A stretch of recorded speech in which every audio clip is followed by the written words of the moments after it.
Hello, hello, hello. Mic check. Hello. Mizo Idol sang ni le som ni panga top 15 ti siena zan khat na chu hei azo chia a mu no ma ngai no ma contestant som pare ta no nin lana zaina khan chasual zo mi pani ka tanom ti lo chu an zai thatlang vek kani e ka benga chuan just the lupo hai do ni tiang chon zan ni elo ma eng pon is zanin khan kalo chi ka kima pon ngai nom ka ti thin ngai thlang nom ka ti thin Leikapui zai kan ti ka i hriat tur kha mu tur om ne lo ni pakhat chi ka lo notice ani hi ka notice te na chan chu first round a zai ka mu fu wang khan ani om puya ani tun tuma poina zai kan re khau do ni om puya hi i aron zaya re ka ngai ka tia ka ngai thla ton phal lova toy de ka ngai thla tun tuma kan re khawang eng poni se hei tun tum mi zo wai do li enga ti te renge ka shlowa i judge te ka social na ni lo sela an la thalai em nge ka thalo le Leikapui zai kan ti bom hi athol riu in ka sia top 50 result dekha ka ena chu wang chonin ka uyani e an lunga leng vak lo nge ka thalo ming te te hi tun tu ma hian Leikapui zai a tlem riu in ka sia aron zai ate an thalo in ka thalo le eng poni se a bom ti kha kher kha tul ka tin an lovin ka lo ui mai mai ni chu kan ngai thlang om pui zai thadon nge don lo puya la puya dur sang veng lai eng lang ron sak don le ka ngai thiam lo tu lang e pula lian moi la lian moi la na lo mo asak hi chu ama pho hi ni tlang puya ria chu lo chuan zo lung len lampang kan ngai thale don ni na langa moi dun han sa te le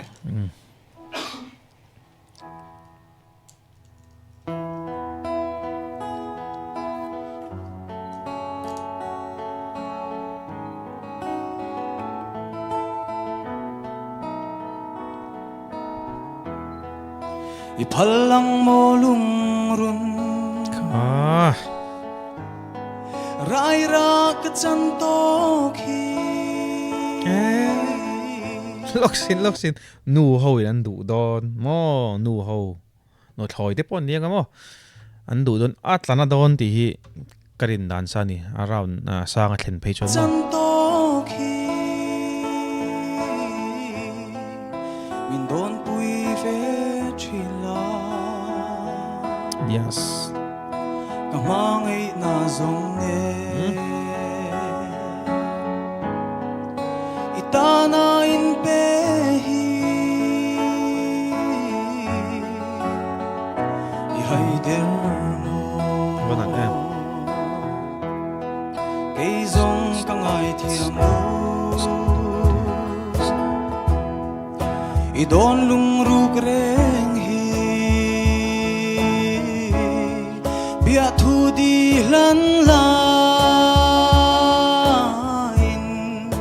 ariang te hi sira min hol mo ka chang ne ma bein buanang min lo pom la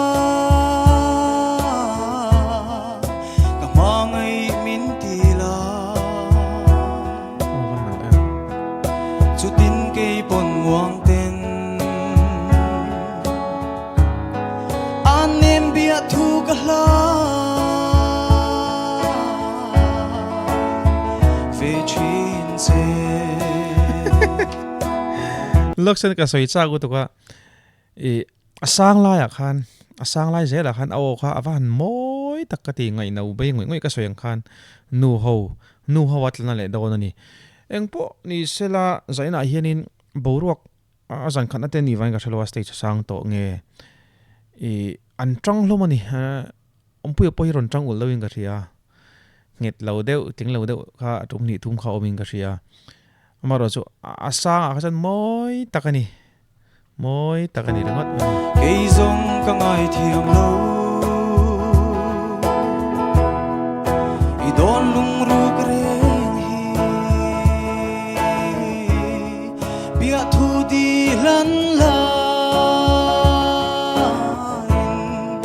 ariang te hi sira min hol mo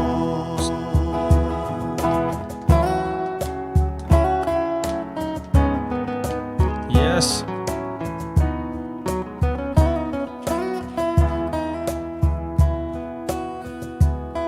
Ma se ka don chianin leng dang ka vai bik lo ka chai ta leng dang chu nang ai ka bang to e chu tin sui lung dam ten liam mai ro cây rong ka ngai thiam lo I don lung ruk reng hi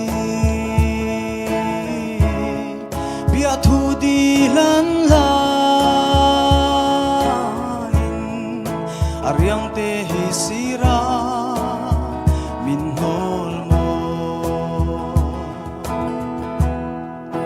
ariang te hi sira min hol mo Vanal just te soi kan ngai thak mai mo comment ka ngai thachak ka engting en comment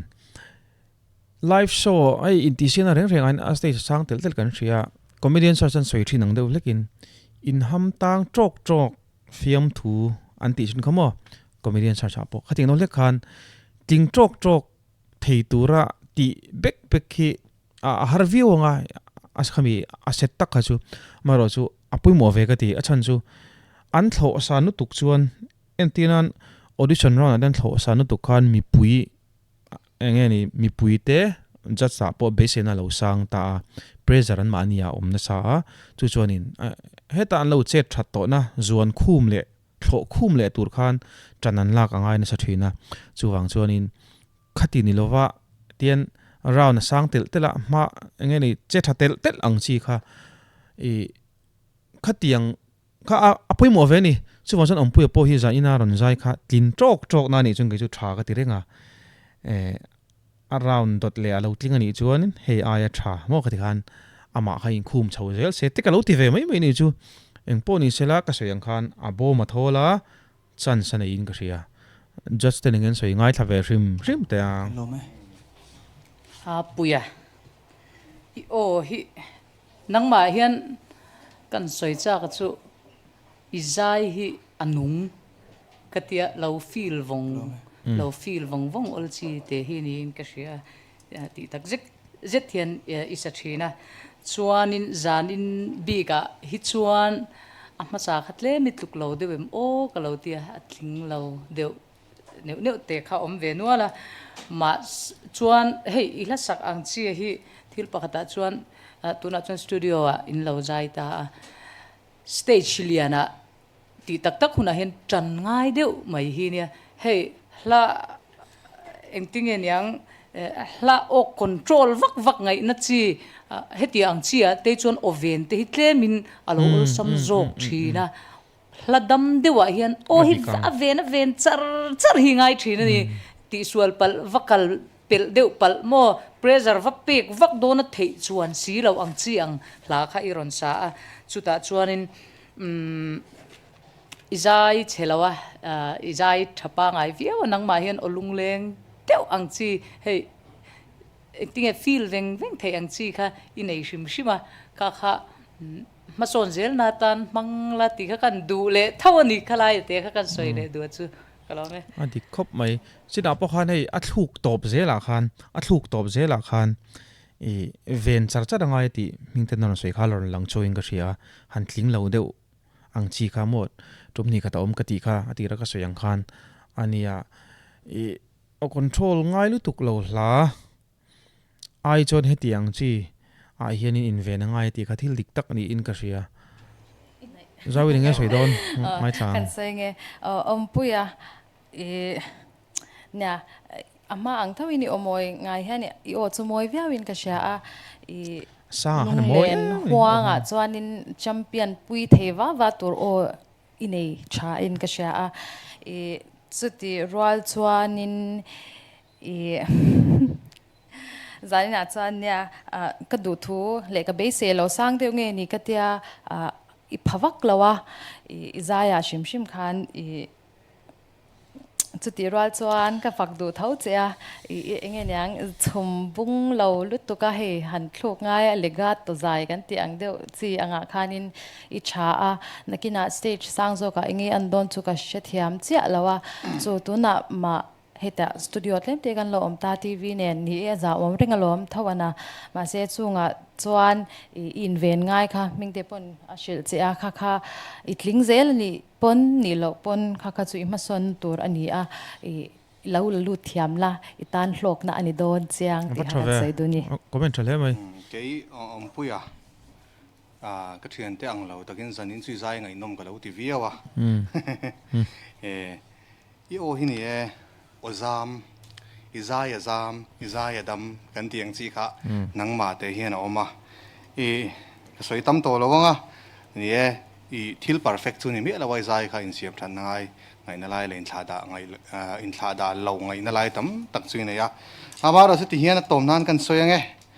recording mu mal tak no production mu mal tak no a chuan sumo playlist ni thei tu rang khai o hian a keng tel thatani ni mo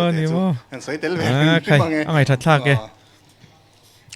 ke mingena a comment that chuan angai that thak kat lo ti ver ngot tang AGT te BGT te kan entry na AGT le BGT a Simona a comment that chuan mo contestant te an ngai tha Heidi te nan comment ngot ai chuan mo tino le khan Mizo Idol trantir lam puram moina comment that chuan an lom an ngai thang do le khan tu tumpo khi hey just te kan sei lo konga just turan puan khan tam takin an soi sela social media de kan mu garinga amaro chu mingte te an lo puitlin to je te ka ngai to a zawi te ke mingate karin a in an comment tha ka tia contestant te tan po mason theina tur ang chi thule la po khan nei thaviu in gare joina po khan chu wangjon just te hi an doi lo di hi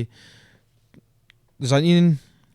top 50 Mizo Idol sani somni pa in ti sin zan khatna atang ka lo mu ni engpo ni se ompu tling turin tling ngei turin du sakna kala na ma aya tu na ya tha zai turin du sakna kala ni Leikapui zai mo come on ndu tok phodang